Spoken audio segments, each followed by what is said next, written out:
안녕하세요. 저는 NCS 워크벤치를 이용해서 FE의 무료 강의를 하고 있는 마음대로 해석하기입니다.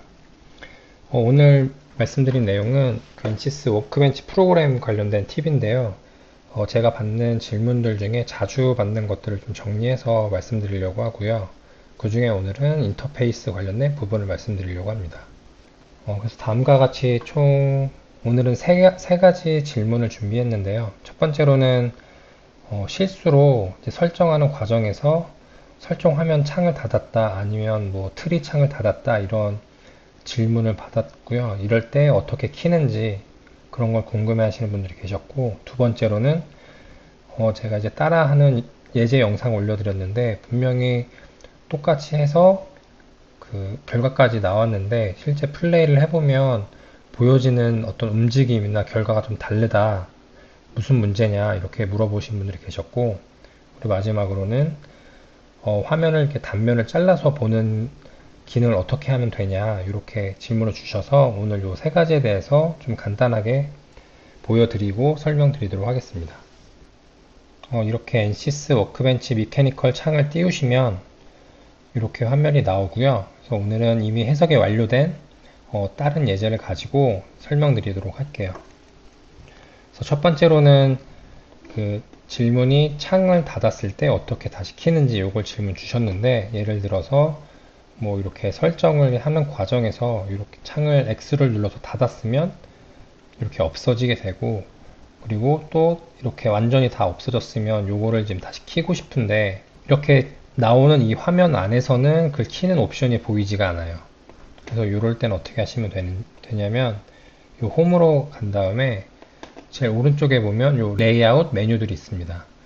그래서 레이아웃 메뉴들에서 내가 원하는 창을 하나씩 끄고 키는 거는 요 매니지를 가신 다음에 이렇게 지금 켜져 있는 것들은 체크박스가 체크되어 있고요. 켜져 있지 않은 건 아직 아무 표시가 없는데, 예를 들어서 아웃라인을 이렇게 누르면 왼쪽에 창이 생기고 방금 매니지에도 이렇게 켜진 걸로 표시가 되고, 그 다음에 또 디테일 창을 키면 매니지에서도 이렇게 나타나게 됩니다. 그래서 어떤 화면 크기나 뭐 여러 가지 이유로 창을 닫고 보실 수도 있고, 다시 키고 싶다면 여기서 키시면 돼요. 끄는 것도 똑같이 이걸 눌러주시면 창이 사라지게 됩니다. 그리고 아예 나는 그냥 처음 상태로 돌아가고 싶다 하면 초기화는 요 리셋 레이아웃 눌러주시면 이렇게 NCS가 디폴트로 저장해 놓은 요 레이아웃으로 리셋되게 됩니다. 이렇게 레이아웃이 있는 상황에서도 이제 마음껏 바꾸실 수가 있어요. 뭐 창 크기는 자연스럽게 이렇게 바꾸실 수가 있는데, 아예 이 창 위치를 바꾸고 싶다 하면 이 위쪽 라인을 잡으신 상태에서 드래그해서 끌어주시면 이제 여러 가지 옵션들이 있어요. 그래서 요거 창을 하나씩 눌러주시면 이렇게 분할돼서 드러나는 걸 보실 수가 있거든요. 그래서 저는 요 좌측 창에서 요 가운데로 붙여서 넣는 걸 좋아하기 때문에 이렇게 했고, 창을 이렇게 또 끌고 이동해 보시면 자연스럽게 위치를 바꿔서 사용하실 수가 있습니다.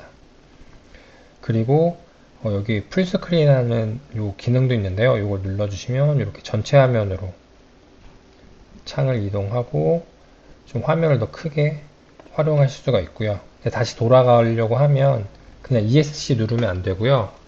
F12를 눌러주시면 됩니다. 이렇게 하면 다시 풀스크린이 화면이 돌아오고요. 다시 하고 싶으시면 F11 누르시면 이렇게 다시 돌아가고요. 여기 안내 화면이 잠깐 나오죠. 레이아웃 관련돼서 문제가 생기시면 이 홈에 와서 이쪽에서 설정을 하시면 됩니다. 그리고 두 번째 질문으로는 해석을 잘 완료했는데 결과가 좀 다르게 나온다, 뭔가 움직임이 다르다 이런 질문이 있었고요.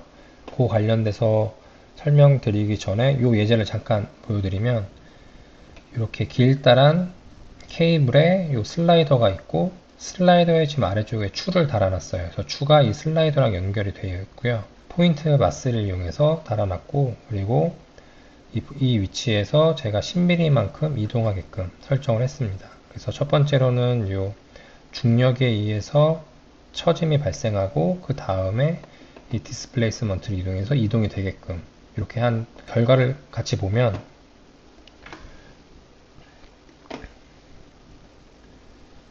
잘 보이게 하기 위해서 이 두 번째 옵션으로 할게요. 보면은 이제 원래 위치는 이렇게 있고 이 결과 위치고요. 애니메이션으로 보면 4초 정도로 해서 이렇게 중력을 내려온 다음에 이렇게 이동하게끔 제가 해석을 예제를 만들어 놓은 거고요. 근데 지금 보면은 이제 뭐 자연스럽게 제가 10mm 이동한 것처럼 이렇게 10mm 실제로 이동한 걸 밑에 자랑 비교해 보면 알 수 있는데, 세팅해 보시면 오토 스케일로 되어 있을 수가 있어요. 그래서 만약 해석을 했는데 요쪽 스케일을 별도로 설정 안 해놓고 만약에 오토 스케일로 되어 있다면은 지금 화면에 보이는 것처럼 실제 해석은 내가 10mm까지 가는 걸로 했는데 화면에서는 한 5mm 정도까지 간 걸로 나올 수가 있어요. 이렇게 플레이를 해봐도 경향은 비슷한데 이동량이 내가 생각했던 거랑 다르거나 할 수가 있거든요.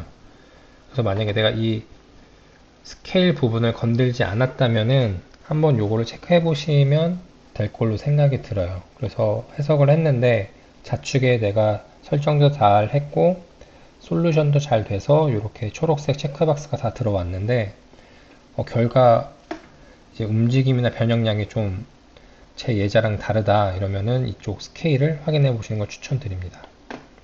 그래서 이 스케일이 있는 이유는 여러 가지 이유가 있지만 보통 구조의 해석에서 다루는 어떤 변형의 양이 굉장히 작을 때가 많아요.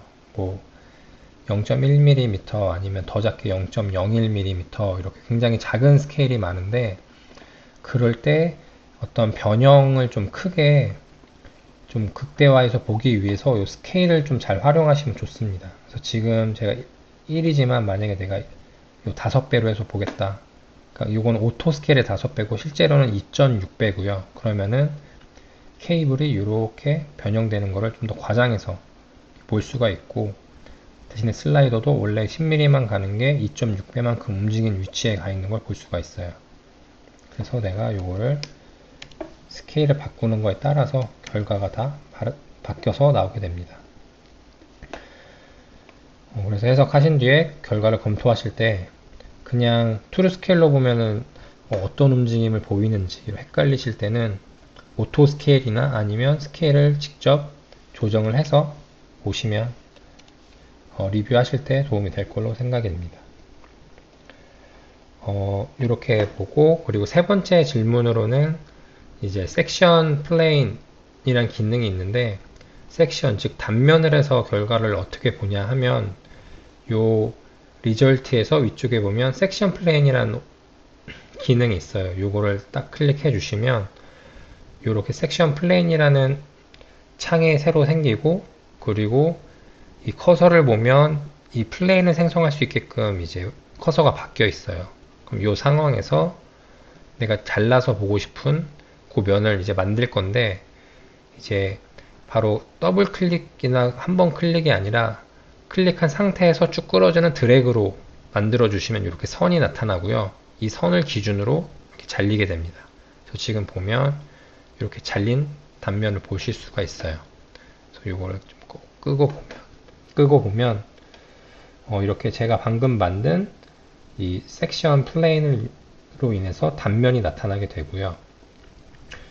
이렇게 방금 만든 플레인을 이제 수정해서도 검토를 하실 수가 있어요. 수정하는 방법은 이 좌측에 보시면 섹션 플레인을 누른 상태에서 요 두 번째 Edit 섹션 플레인을 눌러주시면 화면에 이렇게 조정할 수 있는 게 나오고요. 가운데 이 점을 보고 움직이면 내가 자른 그 단면의 위치를 움직일 수가 있습니다. 그리고 반대로 지금 좌측으로만 결과가 나오고 있는데 이 반대쪽으로 보고 싶다 하면 이 점선 있는 부분을 눌러주시면 점선이 이렇게 실선으로 바뀌어서 결과도 이 실선 쪽으로 나오는 거 보실 수가 있어요. 그래서 이렇게 바꿀 수가 있고 그리고 여기서 실선을 한번 더 누르면 아예 이렇게 단면 결과만 저희가 볼 수가 있습니다. 이렇게 해서 섹션 플레인을 수정하실 수가 있고요. 수정이 끝났으면 방금 요거를 다시 클릭해서 에딧을 끝내시면 그게 없어지게 됩니다. 그리고 이 체크박스를 켰다 껐다 하면 단면을 적용할 거냐 아니냐를 설정하실 수가 있어요. 그리고 내가 설정한 게 좀 잘못됐다, 나 이걸 지우고 싶다 하면 위쪽에 X를 눌러주시면 이렇게 지워지게 되고요. 새로 만드시려면 여기 제일 왼쪽에 New Section Plan을 클릭하시면 다시 설정할 수 있는 마우스가 나오고 이렇게 드래그해서 해주시면 저 원하는 대로 섹션을 만들 수가 있고, 섹션 플레이는 여러 개를 만들 수가 있어요. 그래서 계속해서 추가를 할 수 있는데 맥시멈 6개까지 결과를 볼 수가 있습니다. 그래서 제가 지금 계속 추가를 해보고 있는데, 이 섹션 플레인 좌측에 보면 이제 추가할수록 플레인들은 추가가 되는데 겹쳐서 볼 수 있는 거는 최대 6개예요. 보시면 6개가 되는 순간 나머지는 비활성화 됩니다. 그래서 결과를 보고 싶은 방향으로 이 섹션 플레인을 잘 해서 보시면, 지금 뭐 디포메이션이라 그러는데 만약에 스트레스 결과라면은 내가 변형이 나는 부분의 특정 단면을 보고 싶다 하면 이런 섹션을 이용해서 잘 확인하시면 겉으로 보여지는 부분뿐만 아니라 이 안쪽에 있는 결과도 보실 수가 있어요. 그래서 제가 자주 받는 질문들, 특히 초보분들이 처음에 툴을 다룰 때 당황할 수 있는 것들을 좀 가장 먼저 정리해서 말씀드렸고요. 첫 번째로는 요 화면에 보이는 여러 가지 창이 있는데 그 레이아웃을 어떻게 초기화하고 그리고 그 변경을 어떻게 하면 되는지, 그래서 요거는 혹시 실수하셨다면은 바로 그 위치 가서 조정하시면 되고요. 그리고 두 번째로는 이제 해석을 완료하고 결과를 검토하기 전에 이제 내가 보여지는 이 화면이 어떤 스케일로 설정되어 있는지 꼭 확인해 보시면 좋습니다. 그리고 내가 더 원하는 방향으로 더 크게 아니면 더 작게 스케일을 변경해서도 결과를 검토하실 수 있어요. 그리고 세 번째로는 섹션 플레인을 생성해서 단면을 만들고 그 단면을 이제 수정하거나 아니면 새로운 섹션 플레인을 만드는 방법을 알아봤습니다. 이렇게 결과를 검토할 때 섹션 뷰를 이용하면 장점이 많으니까 이거를 잘 활용했으면 좋겠고요. 이 외에 요청하고 싶은 내용이나 아니면 다른 질문들은 영상 댓글이나 따로 메일을 보내주시면 감사하겠습니다. 그럼 오늘도 영상 시청해주셔서 감사합니다.